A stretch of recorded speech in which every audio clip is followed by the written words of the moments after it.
प्रिय विद्यार्थियों,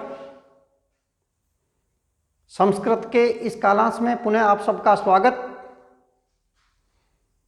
पिछले कालांश में हमने षष्ठी शेषे इस विधि सूत्र से षष्ठी विभक्ति को प्रारंभ किया था। इसी क्रम में एक विधि सूत्र है षष्ठी हेतु प्रयोगे। यह सूत्र मैं आज आपको बताने जा रहा हूं। विधि सूत्र है षष्ठी हेतु प्रयोगे। आइए देखते हैं यह सूत्र क्या कहना चाहता है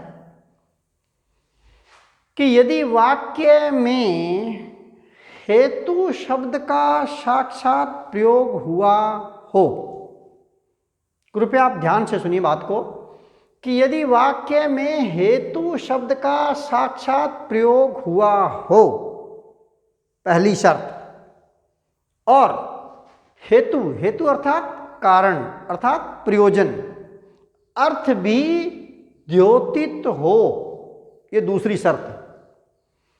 तो हेतु शब्द में और हेतु शब्द के योग में आए कारणवाची शब्द या प्रयोजनवाची शब्द से भी षष्ठी विभक्ति होती है। पुनः सुनिए, सूत्र है षष्ठी हेतु प्रयोगे, और वह कहना चाहता है कि यदि वाक्य में हेतु शब्द का प्रयोग हुआ हो और हेतु अर्थात कारण अर्थ भी वाक्य में द्योतित हो रहा हो, प्रकट हो रहा हो, तो हेतु शब्द में भी षष्ठी विभक्ति आएगी और हेतु शब्द के योग में आए कारण या प्रयोजनवाची शब्द के साथ भी षष्ठी विभक्ति का प्रयोग होता है। इस प्रकार यह सूत्र कह रहा है कि हेतु शब्द के साथ भी षष्ठी आती है और हेतु शब्द के योग में जो कारणवाची या प्रयोजनवाची जो शब्द है उसके साथ भी षष्ठी विभक्ति आती है। दोनों में षष्ठी विभक्ति का प्रयोग होता है। सूत्र है षष्ठी हेतु प्रयोगे। कतिपय उदाहरण देखिएगा। प्रथम उदाहरण है स अन्नस्य हेतो वसति। प्रथम उदाहरण है स अन्नस्य हेतो वसति। वह अन्न के लिए रहता है। स वसति, वह अन्न के लिए रहता है। देखिएगा, अन्नस्य हेतो, किसके लिए, क्या निमित्त है उसका रहने का? अन्न है उसका। क्या निमित्त है? अन्न है। और वाक्य में हेतु शब्द का साक्षात प्रयोग भी हुआ है। तो इन दोनों पदों में षष्ठी हेतु प्रयोगे इस सूत्र से षष्ठी विभक्ति लगी है। देखिएगा, मैंने लिखा भी है कि यहाँ रहने का हेतु या कारण या प्रयोजन अन्न है, वह अन्न के लिए ही रह रहा है, और वाक्य में हेतु शब्द का भी साक्षात प्रयोग हुआ है। अतः अन्न शब्द के साथ षष्ठी विभक्ति का प्रयोग हुआ है। तो अन्नम जो पद है, अन्नम शब्द है, अन्नम शब्द का षष्ठी विभक्ति का एक वचन होता है अन्नस्य। क्या होता है? अन्नस्य। और अन्न के साथ समानाधिकरण होने से हेतु शब्द में भी षष्ठी विभक्ति हुई है। हेतु शब्द का षष्ठी विभक्ति का एक वचन होता है हेतो। क्या होता है? हेतो। तो ये देखिएगा, अन्नस्य शब्द पद में भी षष्ठी लगी है और हेतो पद में भी षष्ठी विभक्ति लगी हुई है, और वाक्य बना है स अन्नस्य हेतो वसति। वह अन्न के लिए रहता है। देखिएगा, एक और उदाहरण है। स अध्ययनस्य हेतो काश्याम निवसति। क्या? स अध्ययनस्य हेतो काश्याम निवसति। वह अध्ययन के लिए काशी में निवास करता है। कहाँ निवास करता है? काशी में निवास करता है। देखिएगा, स काश्याम निवसति, काशी शब्द के साथ सप्तमी विभक्ति अधिकरणार्थ में, तो काश्याम हो गया, काश्याम निवसति, काशी में रहता है। अब बात आती है अध्ययनस्य हेतु। इन दोनों पदों में षष्ठी विभक्ति लगी हुई है। उसका प्रयोजन क्या है? किस निमित्त से वह काशी में निवास कर रहा है? अध्ययन के लिए। किसके लिए? मात्र और मात्र अध्ययन के लिए वह निवास कर रहा है। तो अध्ययनम शब्द के साथ षष्ठी विभक्ति लग जाएगी। तो अध्ययनम शब्द का षष्ठी विभक्ति का एक वचन होता है अध्ययनस्य, और हेतु शब्द के साथ में षष्ठी विभक्ति लगने पर एक वचन में बनता है हेतु। तो अध्ययनस्य पद में भी षष्ठी विभक्ति लगी हुई है और हेतु पद में भी षष्ठी विभक्ति लगी हुई है। सूत्र है षष्ठी हेतु प्रयोगे।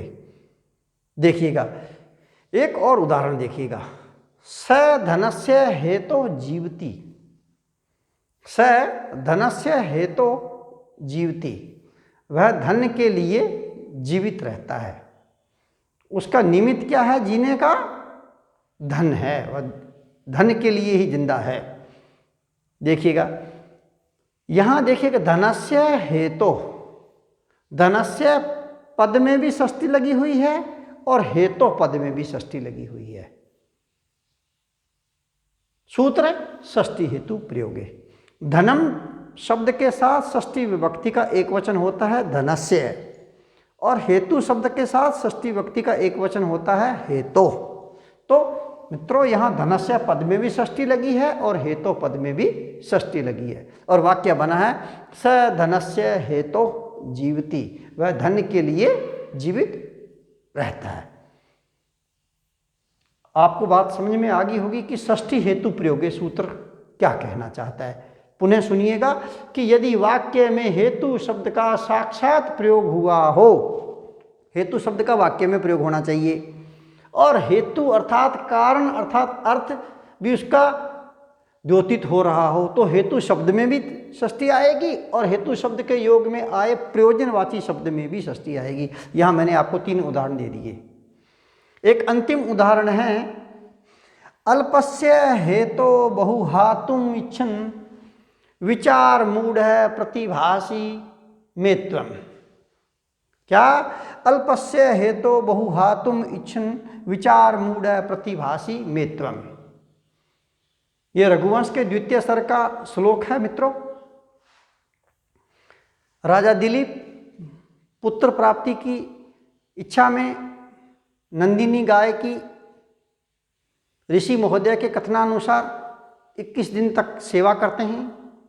नंदिनी गाय नई ब्याई हुई गाय है, तो राजा दिलीप जंगल में नंदिनी गाय को चराने के लिए जाते हैं और बछड़ा जो उसका घर पे है, कुटिया में है, वहीं पर उनकी पत्नी उनकी सेवा करती है।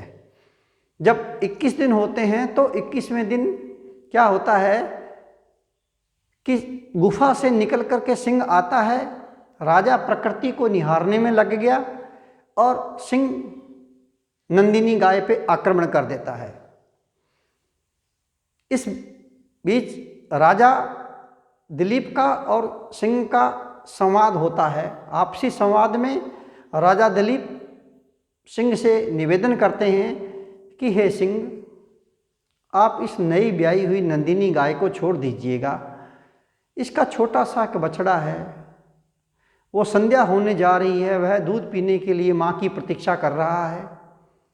आपको अपनी क्षुधा शांत करनी है, भूख को शांत करना है। आप नंदिनी गाय की जगह आप मुझे खा लीजिएगा, मुझे खा करके आप क्षुधा को शांत कर लीजिएगा और इस नंदिनी गाय को छोड़ दीजिएगा। इसका छोटा सा बच्चा बेचारा वह माँ की प्रतीक्षा कर रहा है। ये बात सुन करके सिंह राजा दिलीप से कहते हैं, अरे आप इतने बड़े साम्राज्य के स्वामी हो और एक इस छोटी सी गाय के लिए तुम अपने को सुपुर्द मुझे कर रहे हो। विचार मूढ़ में प्रतिभासी तुम, मुझे तो तुम विचारों से मूर्ख ही नजर आ रहे हो। ये है प्रसंग। इसमें यहाँ 2 पद आए हुए हैं। श्लोक है अल्पस्य हेतु बहुहातुम इच्छन विचार मूढ़ प्रतिभासी में त्वम। देखिएगा अल्पस्य हेतु 2 पद आए हैं, अल्पस्य हेतु।